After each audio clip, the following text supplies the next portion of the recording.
and welcome to Enquire to Choir. My name is Eva and I'm here to help you, fellow choir people. People not working with choirs can severely underestimate some things, for example, planning a concert. It seems very easy to organize a concert. What's the big deal? You just invite a bunch of people. But it's not that easy, as you probably know, and I can tell you I worked as an assistant in a choir management firm, and what I learned is it's not a very stressful job until something happens, and when that something happens it's usually terrible, and then it's very stressful. So after many requests from people around me, this video is the first video in the How to Organize a Choir Concert series, and it is titled Define Your Concert: Who, Where, When, What. I know you want useful information and you're not here to hear me talk, so I think the best way to go about this is to give you a list of questions which you can answer to help you define the things you have to think about. Every concert has its own characteristics, and the more general approach is more applicable to the various situations you could be in. So let's start with the who questions. First question: who is giving the concert? A choir. Your choir? Okay, first question done.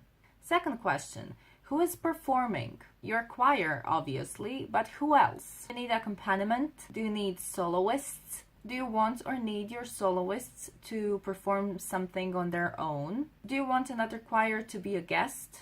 Do you need an orchestra? What kind of an orchestra? Obviously, these things highly depend on the repertoire you're going to perform. The video about the repertoire is due next Thursday, but for now, you at least have some idea what you're going to sing, because you wouldn't be planning a concert if you didn't. The thing you can answer in the beginning is whether you want guests or not.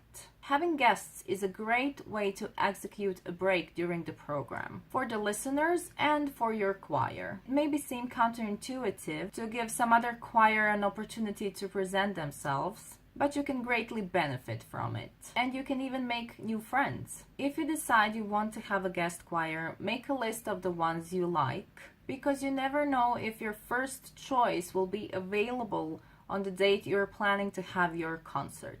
So it's better to have some options. Bear in mind, it is customary to sing something together in the end as an encore. If you don't want to do that, I think it's okay. I think nobody will be offended, but it is a customary thing to do so. So make sure you think about the piece you want to have in the end. The next question is, who is going to present the concert? Who is going to be the presenter or the host? Do you even want someone to host a concert, or you want to rely just on the printed programs the audience will have with them? It is your choice, but if you wish to have someone, you have to think about that person, because if you want to have a host who is going to greet everybody, who is going to announce every song and every speech, you have to think about hiring that person. Do you know someone for the job?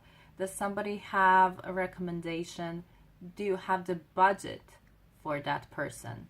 And is this person available for the date you're planning your concert on? Question number 4, who has to give a speech? Usually that's the person who is the boss of the choir, who gives the budget for the choir's concert. If this is an important deal in your town, you should think about calling your mayor to give a speech. If you are sponsored by an institution, you should offer the speech to the institution's representative. Also, it's nice if the choir's director says a few words as well. To me, it's not necessary for the choir's conductor to speak, but if you wish to, go for it. Next question: who is going to be in the audience? The process of making a list of people who should be in the audience or must be in the audience should start at the very beginning of planning the concert. It should be revised all the time by many people, by more than one person. Every time somebody thinks of a name, add it to the list. Trust me, you have to have time for this, because even if you have all the time in the world, you will most definitely forget about someone, and people get offended. You should think of everyone who is important in the choir's history, legacy, and work. And also, you should think about people who think they are important to the choir. And the last question, who is organizing the concert? You have to have a team of people who is constantly referring to each other, and those people know what part of the job is on them. It's usually the choir's leadership who is organizing the concert. You can check the video about it here. But if the magnitude of the concert is bigger, you should think about adding extra people to the organizing committee, and they should be choir members. Okay, when we're done with the who, now to the where. Where should it be? Where should the concert take place? Maybe you already have a concert hall, but because I'm assuming that we're talking about amateur choirs here, I suppose you don't have a concert hall on your own. The list of things that define where the concert should take place is the occasion, the number of people on the stage, the number of people estimated for the audience, the importance of the event, and the crucial one, the budget.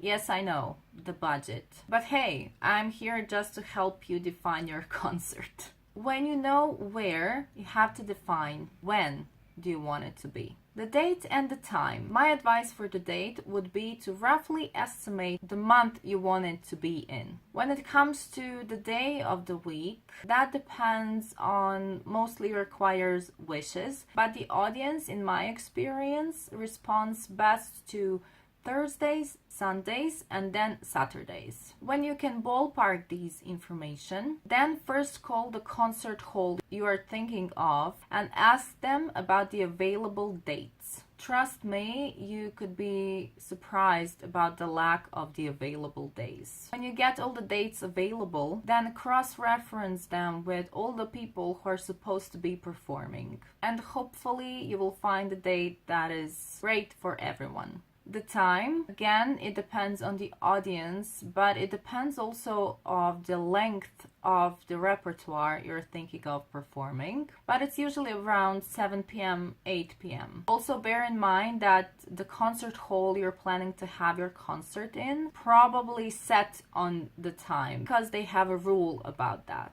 And finally, the what questions.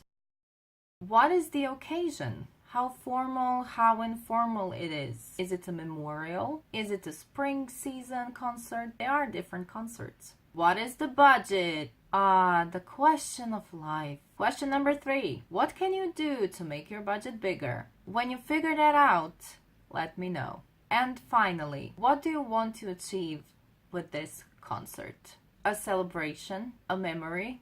Fame? People answer this question very differently. And that's it. I hope it was helpful. Let me know if it was by liking this video. Remember, this is just the first one of the 4 videos planned in October on this topic, so make sure to be subscribed to get all the other videos coming up. If you wish to talk to me, go find me on Facebook, Enquire to Choir. Conduct well, conductors, and I'll see you next time. Bye!